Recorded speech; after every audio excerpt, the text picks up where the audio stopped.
Originalmente produzida para a televisão, esta série apresenta evidências que provam a autenticidade da Bíblia Sagrada. Dirigindo-se a ambos os lados da controvérsia, especialistas expressam pontos de vista não apoiados pelos produtores ou por Group Publishing. A seguir, cenas de outros programas de Segredos Milenares da Bíblia, série para colecionadores.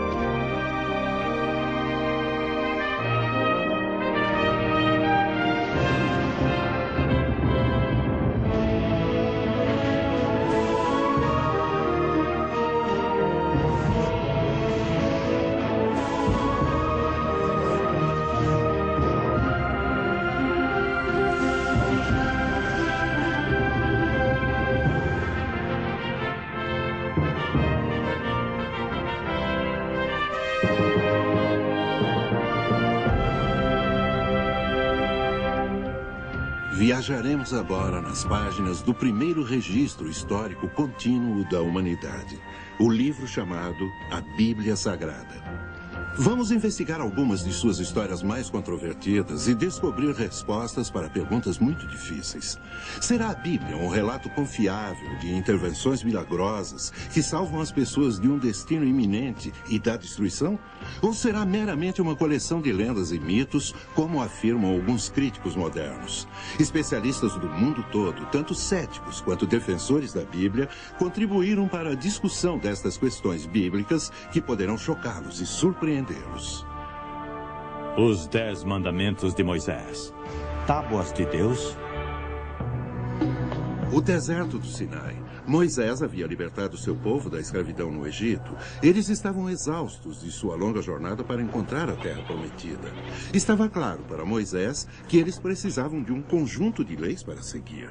De acordo com a Bíblia, Moisés deixou seu povo e subiu o Monte Sinai para se comunicar com Deus. Ele se ausentou por tanto tempo que o povo ficou inquieto e, acreditando que Moisés estava morto, construíram um ídolo de ouro para adorarem. Essa história é verdadeira? Deus entregou a Moisés os 10 mandamentos? O êxodo realmente aconteceu? Ou tudo isso é folclore? A ciência pode esclarecer essa parte controvertida da Bíblia? A história de Moisés recebendo os 10 mandamentos no Monte Sinai é cheia de inconsistências. É impossível discernir fato de ficção. O relato dos 10 mandamentos por Moisés é 100% real e não há contradições. É uma história direta, também confirmada no Talmud, assim como em outros comentários rabínicos. Para determinarmos se os 10 mandamentos foram dados por Deus a Moisés em tábuas de pedra, precisamos fazer uma simples pergunta. Onde estão essas tábuas? Ninguém jamais encontrou tábuas de pedra. Uma possível explicação é de que elas nunca existiram. Podemos provar que os 10 mandamentos foram dados a Moisés em tábuas de pedra. Também sabemos exatamente onde essas tábuas de pedra estão hoje.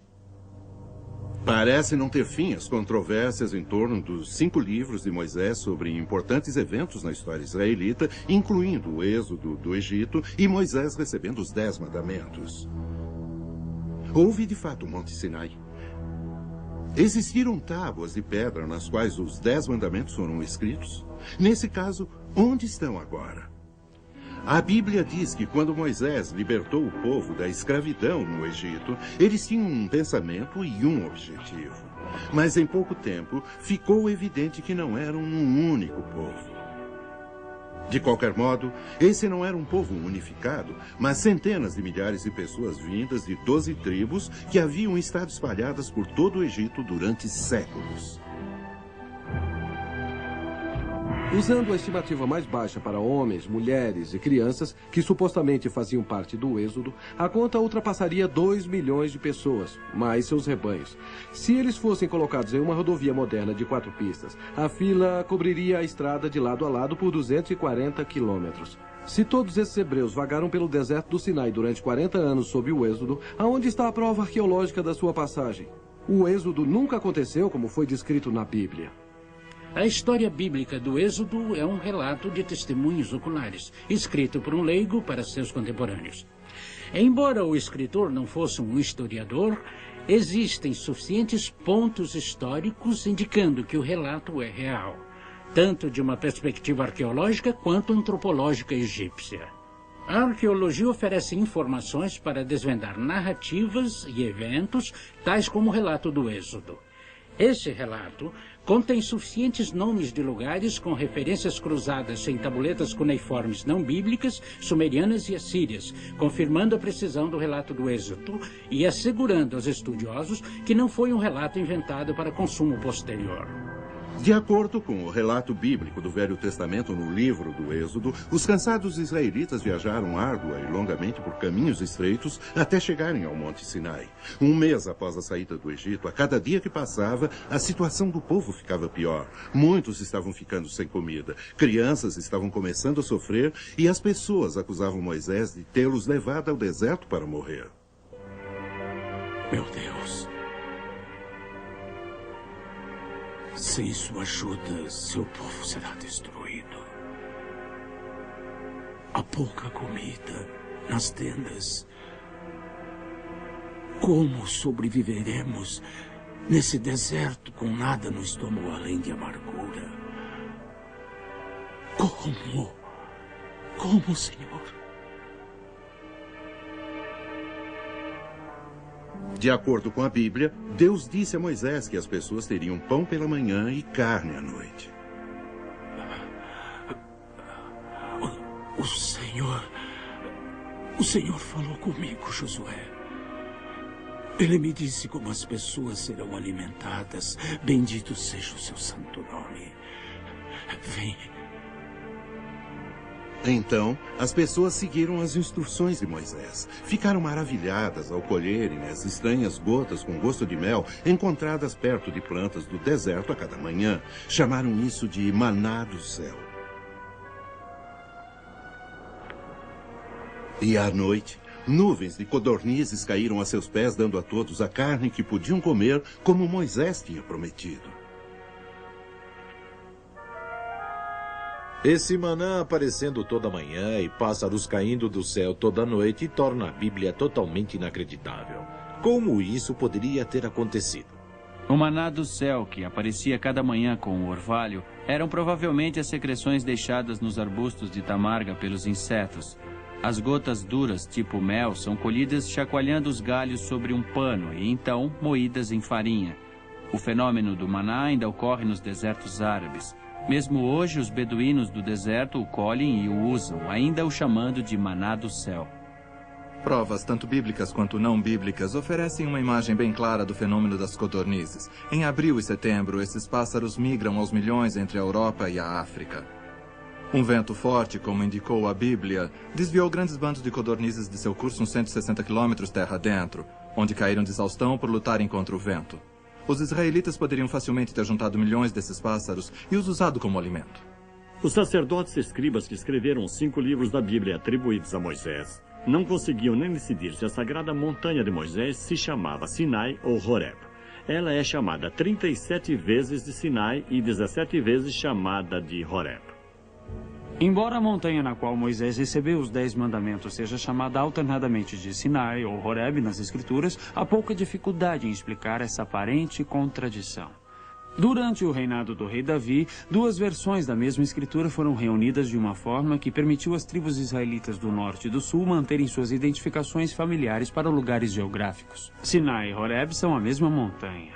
Nada na Bíblia sugere que não seja. Provavelmente, devido aos muitos anos de cativeiro no Egito, as diferenças entre os vários grupos que viajavam eram muito maiores do que suas semelhanças. Estranhos deuses egípcios ainda eram adorados e antigos rituais pagãos ainda praticados. Não havia leis em comum para crimes e punição e a violência começou a se espalhar como praga.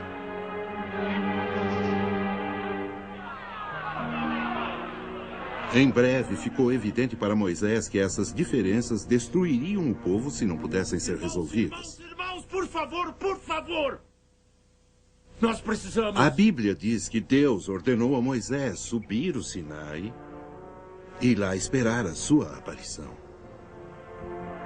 Então, enquanto Moisés preparava seu irmão Arão para ocupar seu lugar, as notícias se espalharam rapidamente pelo acampamento. Especula-se que, devido às constantes reclamações contra Moisés, alguns homens não respeitavam nenhuma lei e até o odiavam. Novo vinho de Madian. Você ainda vive bem, Rezeriah. Nós todos vivemos bem. Mas por quanto tempo ainda? Eu sei agora do que tudo isso se trata e por que Moisés mudou a nação para o Sinai. Ele afirma que o Senhor o chamou para o topo da montanha para receber as leis. Que leis? Uma aliança, diz ele. Moisés deverá receber uma aliança de leis do Deus Jeová, que irá unir a nação para sempre. Isso não deve acontecer. Se há uma chance de nos tornarmos os líderes desta nação, não devemos permitir que isso aconteça. Moisés recuperou grande parte da fé do povo.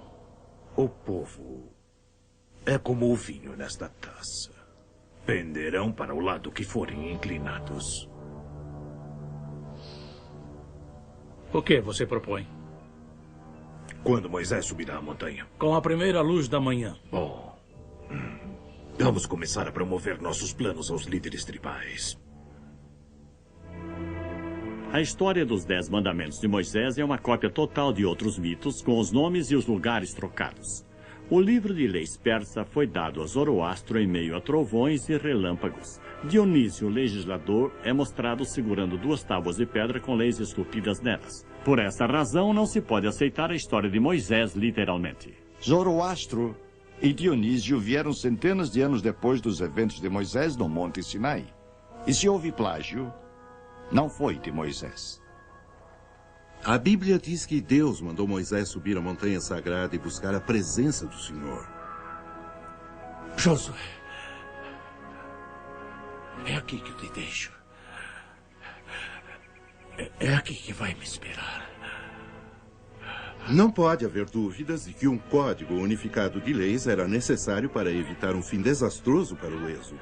Por centenas de anos, o que aconteceu nesse momento tem sido um difícil ponto de discussão entre os estudiosos da Bíblia. Existem 3 histórias conflitantes sobre os 10 mandamentos na Bíblia. Em um lugar, Moisés cortou as pedras e escreveu nelas. Em outro, Moisés cortou as pedras e Deus escreveu nelas. No terceiro lugar, Deus cortou as pedras e Deus escreveu nelas. Se Moisés e Deus não conseguem acertar a história, por que acreditar nela? A Bíblia é muito clara. Deus originalmente escreveu os 10 mandamentos em tábuas de pedra feitas por ele e as deu a Moisés. Depois que Moisés quebrou as tábuas originais quando viu os israelitas adorando o bezerro de ouro, cortou outro conjunto de pedras e Deus escreveu nelas também. Na Bíblia não há prova significativa de um terceiro conjunto de pedras. Qualquer referência a um terceiro conjunto vem da má interpretação da passagem onde a Bíblia está, na realidade, contando sobre o segundo conjunto de tábuas. Mesmo quando Moisés só havia partido por alguns dias, o povo já começava a se preocupar que ele não voltasse mais.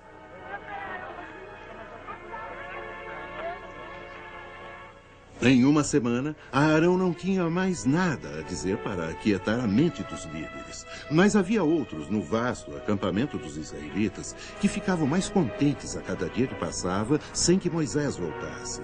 Para Moisés, o tempo havia parado.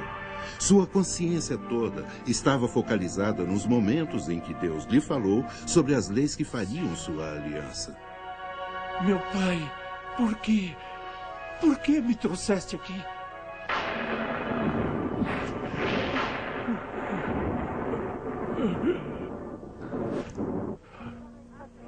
Com Moisés ausente há tanto tempo, os planos tramados na escuridão agora se encaminhavam para a luz do dia. Falamos e planejamos. Se não agirmos agora, talvez não tenhamos outra chance. A chave do sucesso de nosso plano é Arão. Mas precisamos estar convencidos de que Moisés está morto. Quando ele estiver seguro de que o queremos como nosso novo líder, ele concordará. Quando os dias se tornaram meses, com Moisés ainda ausente, os problemas diários de governar ficaram maiores e mais difíceis. Arão não era Moisés. As grandes responsabilidades do primeiro líder eram demais para ele. A cada dia, Arão perdia um pouco mais o controle. Basta! Basta! Tenho de repousar. Preciso de tempo para pensar. Por favor, me deixem em paz.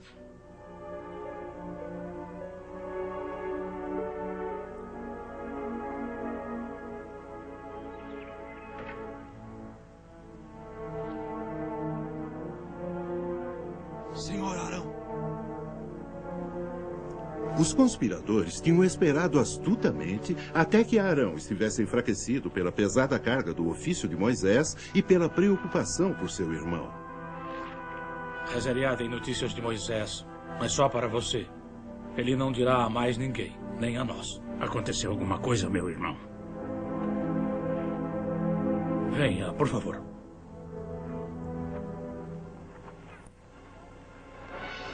Durante todo o dia e toda a noite, Arão escutou.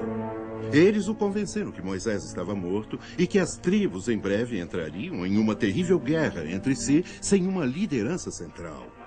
Eles se propuseram como conselho governamental e ele como líder. Você mesmo deve fazer a imagem do bezerro de ouro. Sua perícia em trabalhar com ouro é conhecida. Mas por que eu devo fazer o ídolo? Existem artistas mais habilidosos. Porque o povo deve saber que seu novo Deus foi feito por você. Você é o herdeiro e sucessor de Moisés. As pessoas ficarão mais felizes adorando um Deus que possam ver. E tendo nós como conselho, a vida ficará mais fácil para você. Nós já explicamos tudo. Agora é hora de decisão. O que nos responde, Sr. Arão?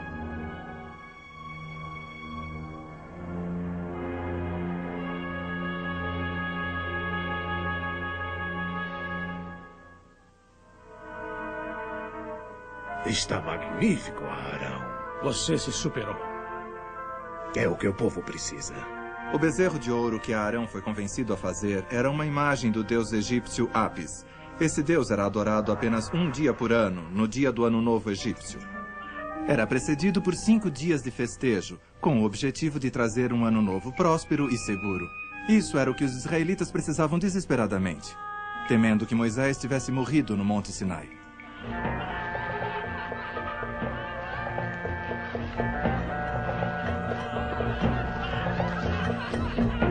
Agora que o Deus tinha sido proclamado pelos líderes, havia festas e celebrações por todo o acampamento. Enquanto as pessoas nos acampamentos estavam se afastando de Jeová pelo amor a um ídolo pagão, Moisés estava recebendo a palavra de Deus. Eu sou o Senhor teu Deus. Não terás outros deuses diante de ti. Diferente de outros códigos de leis, tal como o Código de Hammurabi, que foi escrito em um monolito de 2,5 metros e ficava ao ar livre, as tábuas dos 10 mandamentos eram portáteis e projetadas para serem guardadas como um tesouro sagrado. Embora os antigos monolitos, tábuas e relevos egípcios e babilônios fossem geralmente feitos em pedra calcária, rocha de sal e diorito, há fortes evidências de que as tábuas dos 10 mandamentos foram feitas de granito ou mármore, tipos de rochas encontrados em Jebel El Laus, no local do Monte Sinai, na Arábia Saudita. O coração de Arão estava perturbado, mas os conspiradores ficaram felizes quando Arão colocou o ídolo no altar de pedra. A blasfêmia deles estava completa.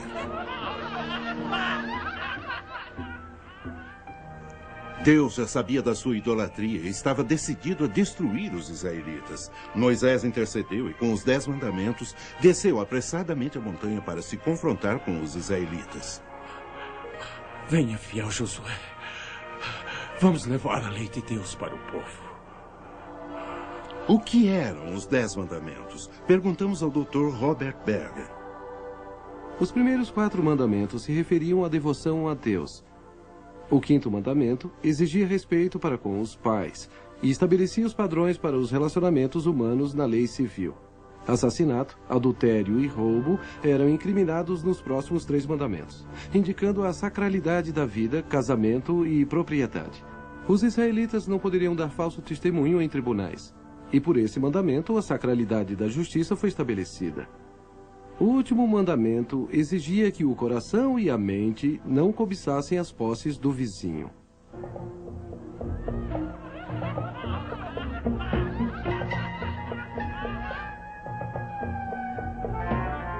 Quando Moisés atingiu a base do monte, ele se encheu de horror.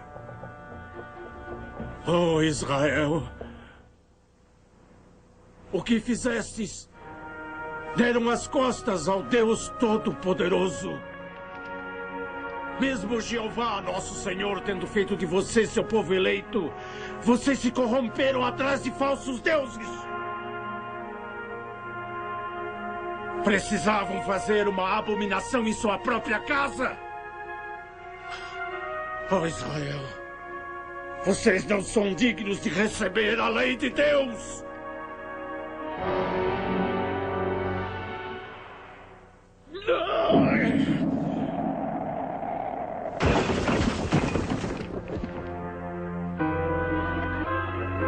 Morte aos idólatras! Todos os que seguem a palavra do Deus vivo, que se ergam agora, elimine-os do nosso meio! Ataquem agora pelo Senhor nosso Deus!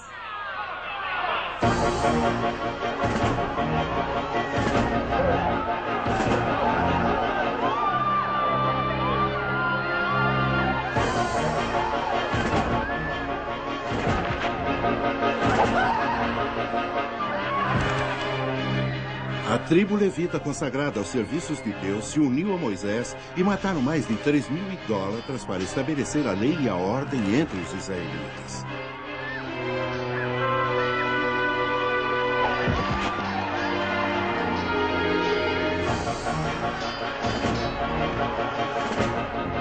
Enquanto os fiéis sob Josué eliminavam os idólatras, Moisés destruía o bezerro de ouro.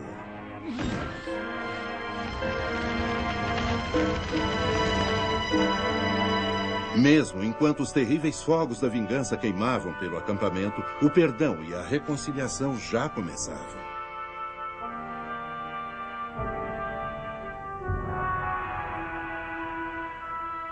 De acordo com a Bíblia, Moisés talhou um segundo conjunto de tábuas de pedra e novamente foi ao topo do Monte Sinai. Aqui um artesão está cortando e esculpindo tábuas de pedra com instrumentos e métodos semelhantes aos que Moisés teria usado. Moisés teria sido capaz de talhar e acabar as tábuas de pedra que ele carregou para o seu encontro no Monte Sinai. Esses 2 pedaços de granito, entalhados em Israel, são provavelmente uma réplica bem próxima das verdadeiras tábuas de pedra completas com os 10 mandamentos esculpidos nelas. Mas mesmo que possamos demonstrar a probabilidade das tábuas de pedra, existem controvérsias quanto ao lugar que coincida com a descrição do Monte Sinai na Bíblia. Não há evidências arqueológicas dos 12 diferentes supostos locais do Monte Sinai. De fato, nenhum dos locais sugeridos na Península do Sinai coincide com os requisitos da Bíblia. O tradicional local chamado Jebel Musa, localizado perto do Monastério de Santa Catarina, falha em todos os testes históricos, geográficos e arqueológicos. Esse local popular foi identificado no século III pela rainha Helena, mãe do imperador Constantino. Ela era uma mística que se empenhou em identificar lugares sagrados sem levar em consideração os fatos geográficos bíblicos. Algumas descobertas arqueológicas recentes e muito excitantes desviaram os cientistas dos locais tradicionais na Península do Sinai, através do Golfo de Aqaba, para um local intrigante na Arábia Saudita. Jebel el-Laus vai de encontro ao critério bíblico para a verdadeira montanha de Moisés. Primeiro, tem que ser localizada na antiga Madian, que é a atual Arábia Saudita. Segundo, na parte de trás da montanha, deve haver um vasto deserto como se vê aqui. Terceiro, deve ser localizada completamente fora do Egito e de seus territórios controlados, o que excluiria a Península do Sinai. Nenhum dos outros locais de montanhas propostos coincide com todos esses 3 requisitos, exceto Jebel el-Laus. Em 1988, viajamos pela rota do êxodo da ponta da Península do Sinai até a Arábia Saudita, usando a Bíblia e imagens do satélite para encontrar a rota certa. 33 quilômetros terra dentro, encontramos a nascente amarga de Mara, como mencionado no Êxodo 15. A amostra de terra nascente foi analisada quimicamente e mostrou conter ferro e sais dissolvidos, tornando-a muito, muito amarga. Continuando o trajeto, chegamos à fonte de águas claras mencionada no Êxodo 15:27. Aqui, cavernas estavam sendo escavadas por arqueólogos sauditas. Disseram que encontraram escritas nessas cavernas indicando que Moisés tinha ido para essa área e que as tumbas de Jetro, o sogro de Moisés, e Séfora, a mulher de Moisés, foram encontradas nessas cavernas. Provas arqueológicas importantes foram descobertas em Jebel el-Laus que apoiam os relatos bíblicos. Encontramos marcos de delimitação de pedra para afastar os israelitas da montanha. O mais surpreendente foi que encontramos um petróglifo de 2,5 metros do deus egípcio Apis em uma área grande o suficiente com água bastante para toda a tribo do Êxodo. Para nosso espanto, descobrimos que o topo da montanha era preto, como se as rochas tivessem sido queimadas, possivelmente confirmando a escritura bíblica de que o Senhor desceu nele em meio a fogo e fumaça. Recentemente, em uma atitude surpreendente, o governo saudita fechou o sítio de Jebel el-Laus abruptamente e colocou uma guarda militar para evitar futuras explorações do local. Ao permitir escavações arqueológicas em antigos locais israelitas na Arábia Saudita, a Casa de Saúde se expõe à ira do mundo árabe. Houve um verdadeiro Monte Sinai? A prova do Monte Sinai ser na Arábia Saudita é esmagadora. Houve 10 mandamentos gravados em 2 tábuas de pedra, como declara a Bíblia? Bem, a prova histórica certamente argumenta a favor do relato dos 10 mandamentos de Moisés. Se soubéssemos onde essas tábuas estão hoje, teríamos certeza. Mas talvez nós já saibamos. Em uma expedição arqueológica liderada pelo rabino Shlomo Goren, sob as ruínas do templo na cidade de Jerusalém, uma descoberta surpreendente foi feita. Estávamos escavando sob o Templo Mount, em Jerusalém, quando chegamos a um quarto subterrâneo na direção do Santíssimo Santuário. E era a Arca da Aliança na qual Moisés colocou os 10 mandamentos. Mas quando chegamos perto do Santíssimo Santuário, a administração da Arca do Templo Mount decidiu parar nossas escavações e construir um muro para evitar que chegássemos à Arca Sagrada. Algum dia, quando a terra for um lugar mais pacífico, todos veremos as tábuas de pedra contendo os 10 mandamentos originais nos quais nosso próprio sistema judicial se baseia. Esperamos não ter que esperar muito. Essas recentes descobertas arqueológicas e científicas fornecem fortes evidências para estabelecer que o êxodo israelita de fato ocorreu e que Moisés liderou esses hebreus ao Monte Sinai, onde ele recebeu os 10 mandamentos de Deus. Se os arqueólogos israelitas estiverem corretos, essas antigas tábuas ainda existem, enterradas em uma câmara secreta sobre o Templo Mount em Jerusalém. Mas a verdadeira história dos 10 mandamentos não é se as tábuas ainda existem hoje, mas de que essas tábuas dadas por Deus se tornaram a pedra fundamental para o sistema legal ocidental e o código de moralidade para a nossa sociedade. Em anos recentes, os 10 mandamentos foram rotulados de ultrapassados e perigosos para lidar com a moralidade na sociedade moderna, porque muitos acreditam que não há um certo e um errado absolutos. Estamos realmente melhores sem esses padrões? Algo a se pensar.